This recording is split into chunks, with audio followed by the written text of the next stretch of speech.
Hi guys, and welcome to our fourth class.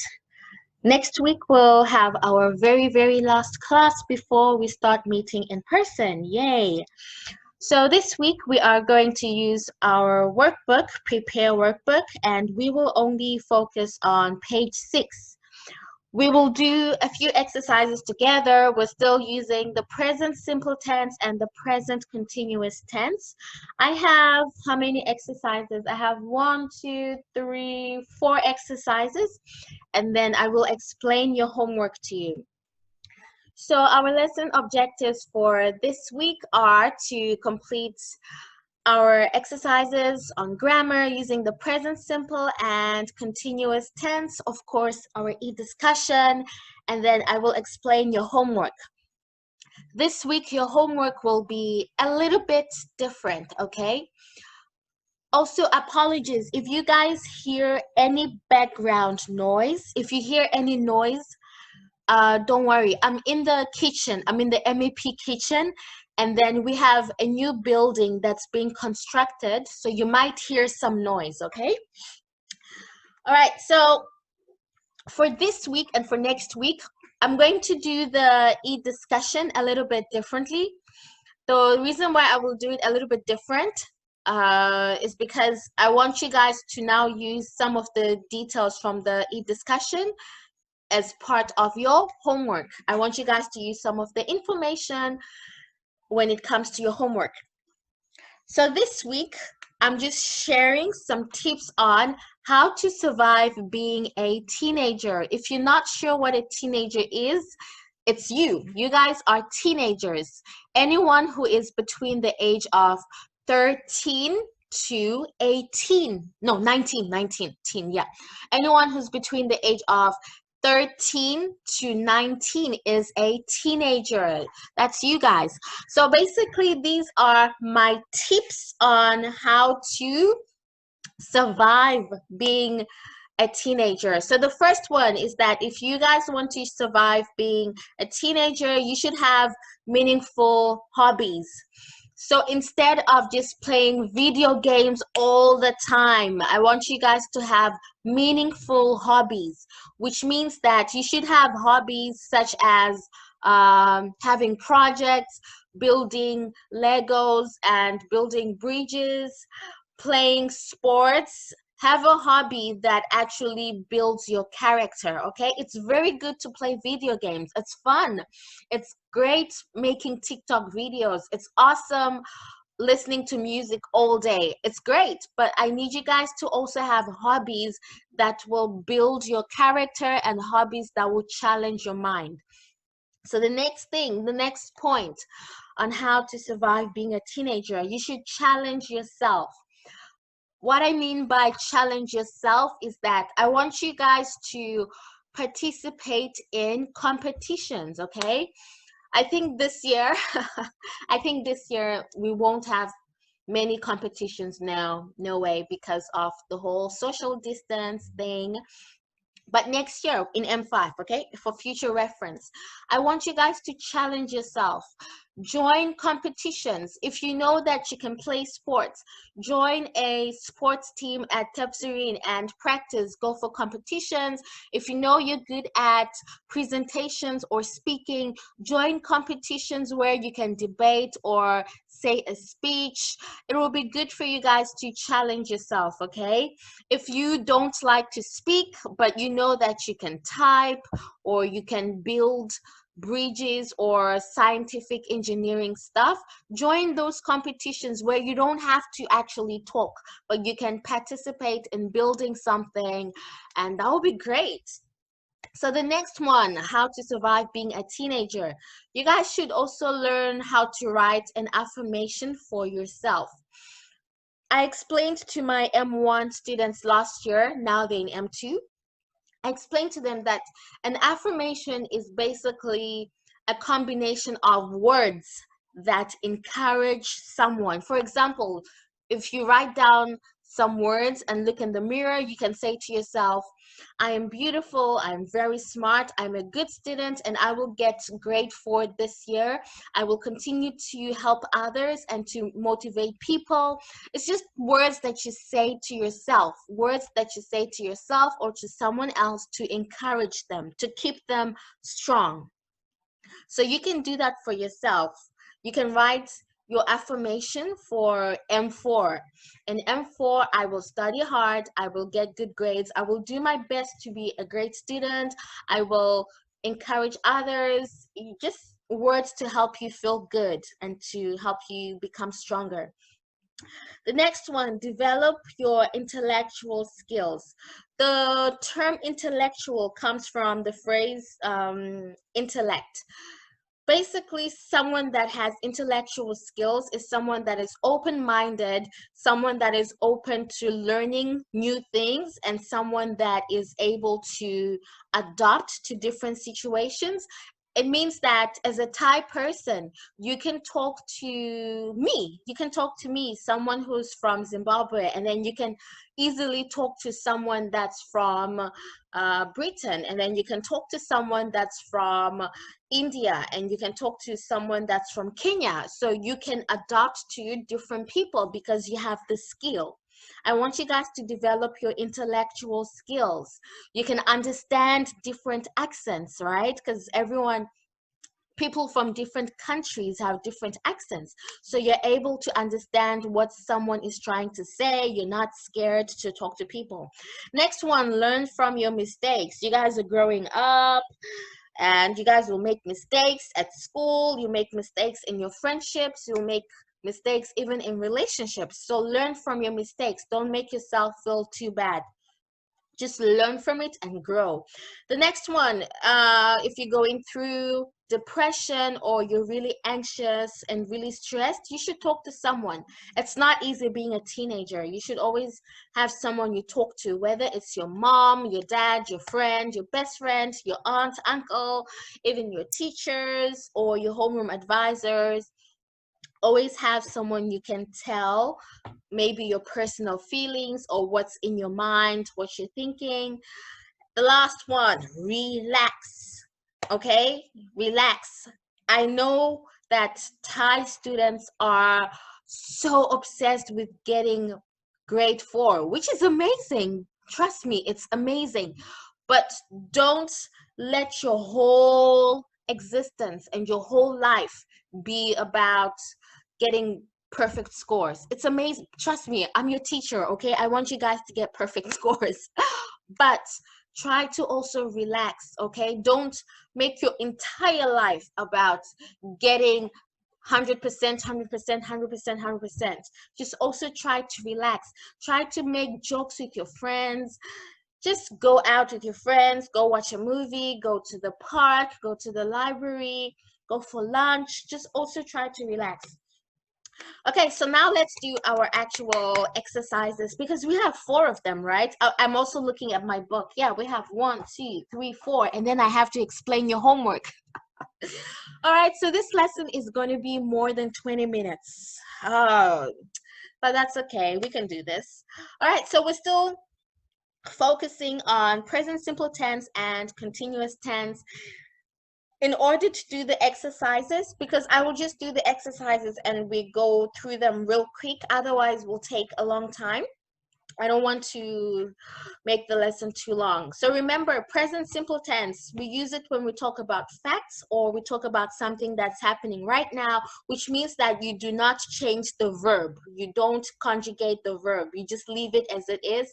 When we use the present continuous tense, we're talking about something that is happening right now or around this particular time. It talks about temporary situations. Temporary situations mean that you can tell that something has started and it will finish. You can also use it to talk about future plans. So let's do this. I want to do this like maybe 2 minutes per exercise so that the voice note, sorry, so that the PowerPoint won't be too long. I said voice note because I was talking to my friends. I was talking to my friends and I was making voice notes for them and they could hear my voice, my sweet, cute little voice. Anyways. Okay, let's start. So number one, so here we are. We have the verb and then we have to either change it to present simple or present continuous tense. But because we have this, we can easily do this. Number one, Julia dash every day at 7 a.m. The key word every day is something that happens regularly. So present simple, do not change it. The full sentence should be Julia gets up every day at 7 a.m. Number two, tonight my parents dash a TV show on their computer. The verb here is watch. Tonight, that's a plan. So if it's about plans, okay, this is not regular because it's specific. It's about tonight. That's a future plan. So we're going to use present continuous. That means the verb needs to be conjugated to ing. So watching. And then here the pronoun is my parents. So tonight my parents are watching a TV show on their computer. Number three, Martin dash his new trainers. They're really nice. Key phrase, new. If the key phrase is new, that means it's going to also become old. So new and old, that's a situation. It's going to start, it's going to finish. So we're going to use present continuous. So Martin is wearing his new trainers. They're really nice. Number four, we dash our homework in our rooms. We dash our homework in our rooms. I'm going to have to go with the fact that since the verb is finish, I'm going to assume it's a temporary situation. I mean, of course, don't get it wrong. Specifically for this exercise, okay? Specifically for this exercise. Because you can use finish for future tense. For example, we will finish our homework. But because we're specifically focusing on present simple and present continuous, I will first assume that I will talk about a situation and then also looking at the sentence structure. This is probably not something that happens regularly. I'm going to have to go with we are finishing our homework in our rooms. It was a bit tough, to be honest, because also automatically I would want to say we finish our homework in our rooms if it's something that happens every day. So with number four, I'm honestly putting a question mark. Because homework is something that you do get regularly, but the sentence structure is really general. The sentence structure was pretty general. So, okay, now that I'm thinking about it, okay, pause. It was pretty general, but also homework is something that you get regularly. So I could also say we finish our homework in our rooms, but then the sentence is so general. I just decided to go with present continuous. Okay, no. I changed my mind. I think I'm gonna have to go with present simple. I think so. Because now I'm also thinking of a different reason that you guys do get homework in general. So it's something that happens regularly, but also the sentence structure is too basic. It's not very specific, because sometimes people don't do their homework regularly. So that's why I went with, we're finishing our homework in our rooms. But both are correct though. In the end, both are correct. Okay, let's use both. You can say, we finish our homework in our rooms. And then I'm going to have to also say, we are finishing our homework in our rooms. With this one, I'm going to let it go as long as you use the tense correctly. Because yeah, you can say, we finish our homework in our rooms, because the other key phrase is homework. Homework is something you get regularly. At the same time, the sentence is pretty general and very basic. So I just played it safe and used present continuous. Okay, still okay as long as you use the tense correctly for number four. Okay, number 5, every day. Oh, so obvious. Every day, every day. Something that happens regularly. So present simple. We will not change the verb. Every day, my dad runs 5 kilometers before work. Okay. All right, next exercise. Oh, this is going to be so easy. Next exercise, again, this is a key table. When we have our first test in the classroom, face to face, I think I will include the table, and then I prefer multiple choice tests. I find them easier to navigate. For my new students, in the classroom, I usually give multiple choice test papers because I find them easier to navigate. Like, at least you have the choices to choose from, okay? It's very, very, very, very, very, very, very rare for me to give you a test and it's using this structure whereby you have to cancel something. It's very rare. Usually for tests, I prefer multiple choice because I feel that it's much more specific and it's easier to navigate. All right, let's get through this. I've been speaking for like 15 minutes and I have to explain your homework because your homework for this week is really, really important. It's very important to me as a teacher because I will also assess your intellectual skills, okay? So your homework for this week is so important. I will explain to you. Okay, let's get through this real quick. Number 1, I'm going to get through this real quick. I'm just going to read the actual the correct sentence, okay? I'm going to read the correct sentence. Number 1, oh, sorry, I'm reading the wrong one. Number 1, I hate it when my bedroom isn't tidy. Number 2, I don't believe that robots can do things better than humans. So true. Imagine you guys having an actual robot teaching you guys and having that voice. So boring. Number 3, I am having my birthday party at my favorite restaurant. Number 4, one day I want to go to Australia. And you guys can see the kangaroos. Hello, mate. Is that the way they talk? Hi, mate. Hello, mate. Good day, mate. Oh, no, never mind. Number 5. Number 5.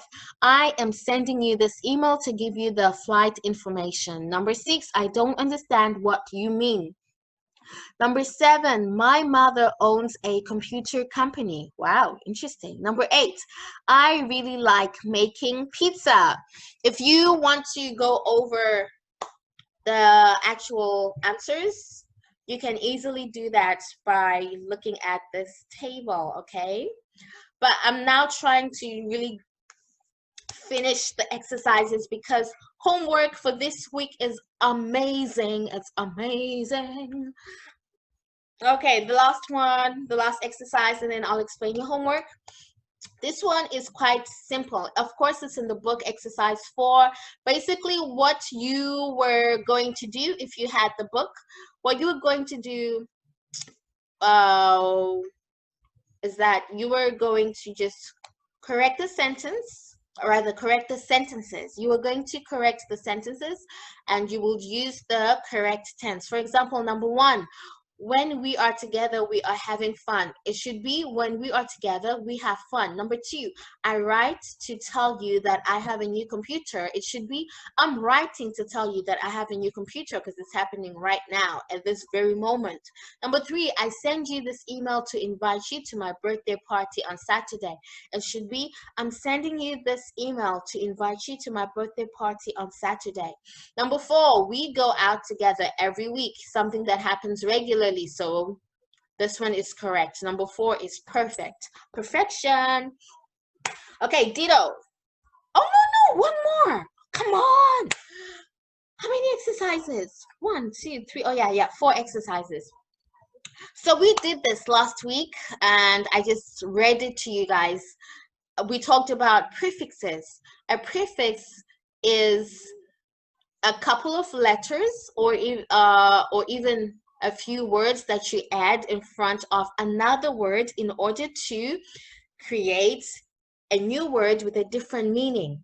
So here, to start off in a simple manner, our prefixes are an, in, im.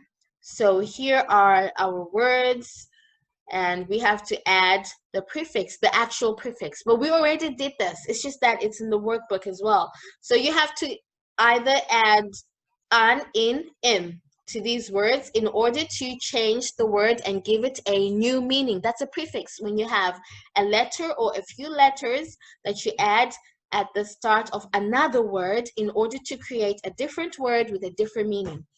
So now let's do this quickly. Which words can go in this column, which words in this column, which words in this column? You guys already know because we did a similar exercise.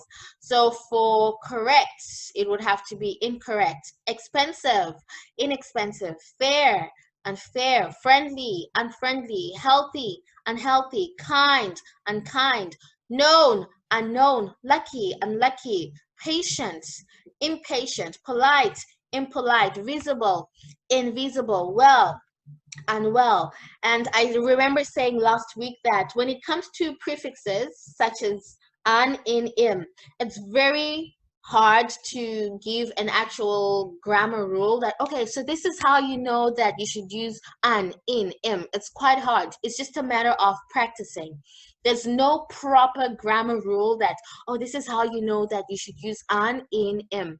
It's just a matter of practicing and knowing the meaning of the words. All right, now homework.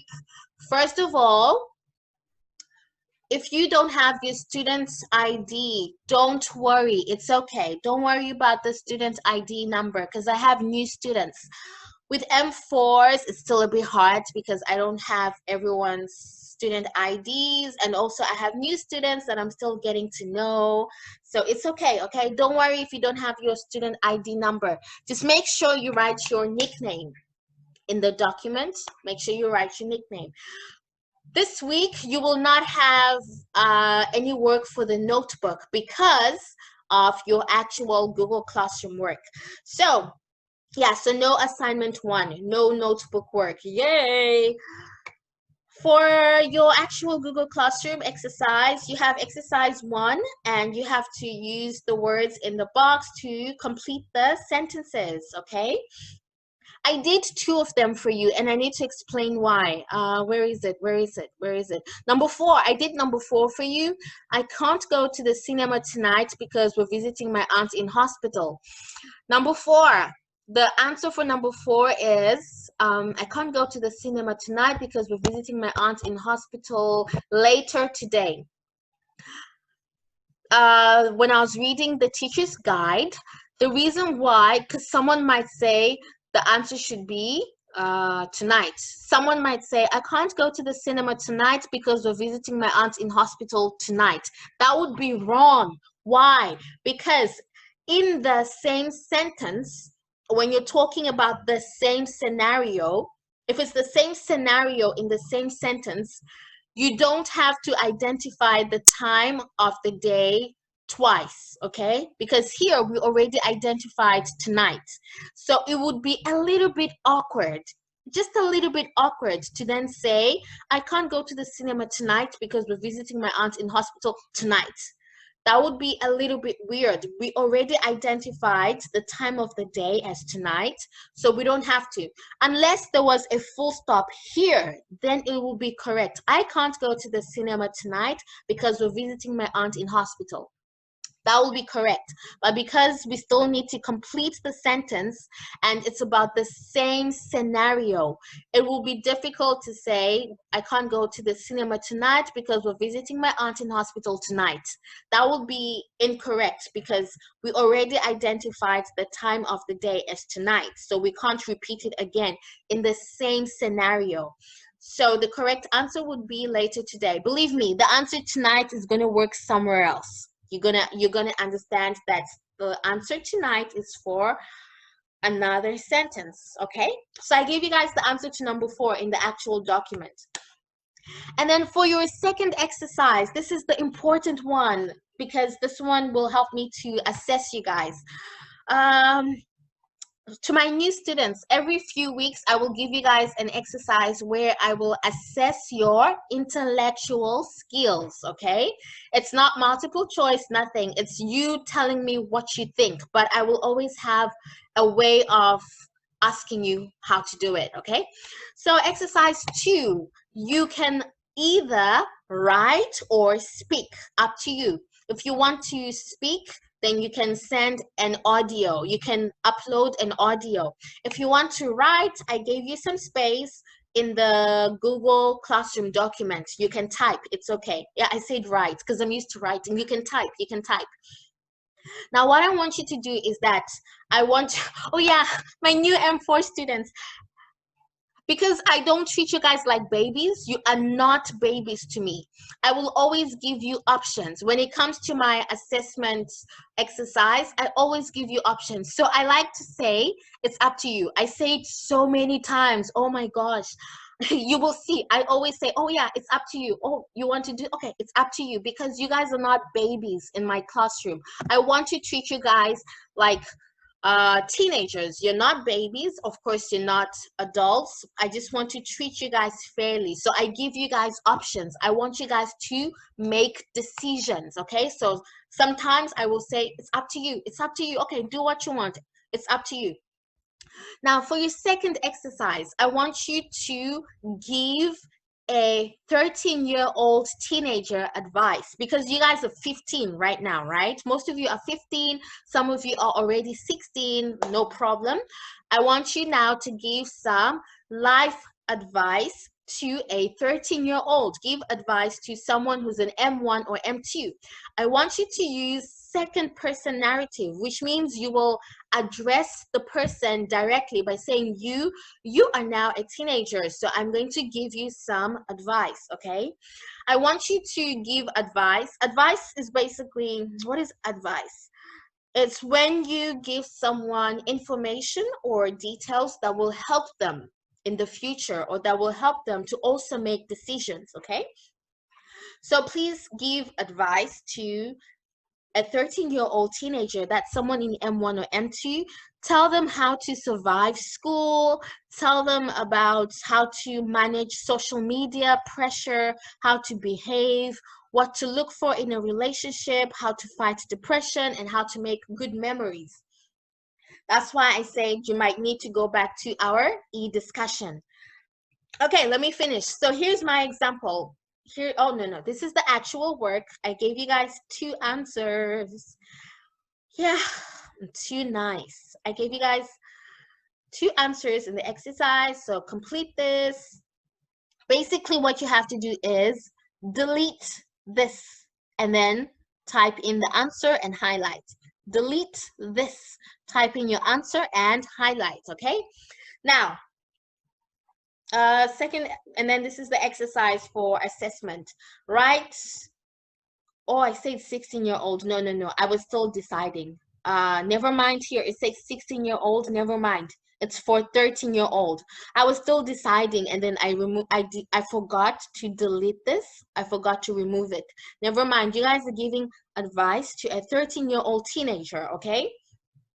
Just give them advice on how to survive being a teenager, because now you guys have 4 years experience being a teenager. Okay. So here's my example. Here's my example on how to survive being a teenager. So dear 13-year-old, this is an example, okay? I chose to type, but I will also read it for you guys. Do I have time? Okay, I have time. 2 minutes. I will quickly read it, and that's it. So an example on how to do exercise number 2. Dear 13-year-old, life is about to get even more interesting. Being a teenager is not easy, so I will give you some advice. Try to have some meaningful hobbies. It's awesome to play video games and to watch a dozen movies for fun, but try to have hobbies that challenge you. Try art, painting, playing sports for fun, building things with Legos blocks, read about the job that you want to have one day. Also, try joining 1 or 2 competitions before you finish M6. M6 is also known as grade 12. It will look good on your CV and when you apply for university. Have you heard of affirmations? Try to write one for yourself. It will encourage you to stay strong even on bad days. Do your homework And if you get stressed or depressed, talk to someone. Your friend, your aunt, teacher, someone. Have an open mind. Become intellectual. So, when you decide to have a boyfriend or girlfriend, don't judge them based on their appearance. Does it matter if everyone thinks they are handsome or beautiful? Look at the heart, the mind, and the spirit. Yes, I know. 13-year-old teenagers now date. That's why I had to mention relationships, LOL. Learn from your mistakes. And lastly, don't be too hard on yourself. You are growing up and it's not easy managing school, navigating relationships and friendships, and developing your skills. Make memories and treat others with kindness. You will be fine. So this is an example on how to do the second exercise. I want you guys to give advice to a 13-year-old teenager because you guys are getting older. You guys have had experience in life. So now you guys know how, so now you guys can share some advice and some life experiences. I want you to do that with a 13-year-old. And ta-da! Mine was 255 words. I don't need 255 words from you guys. I just need 150 to 200 words. Okay, all right, so thank you guys. Please do not copy paste exercise number 2 because exercise number 2, this is my assessment of you guys, because I always try to assess you guys every few weeks. To my new students, I will always give an exercise every few weeks where I will assess you. I will just understand you. Exactly, I will try to understand you individually, because multiple choice, that is just academic, right? Multiple choice exercises are just academic. We're just making sure you're smart. But an exercise like this, I will know what you think. I will give you a chance to express your feelings and your thoughts. So this is our assessment. Thank you guys. Have a good, what day is it today? Today's Wednesday. Have a good day. Enjoy the rest of the week and toodles.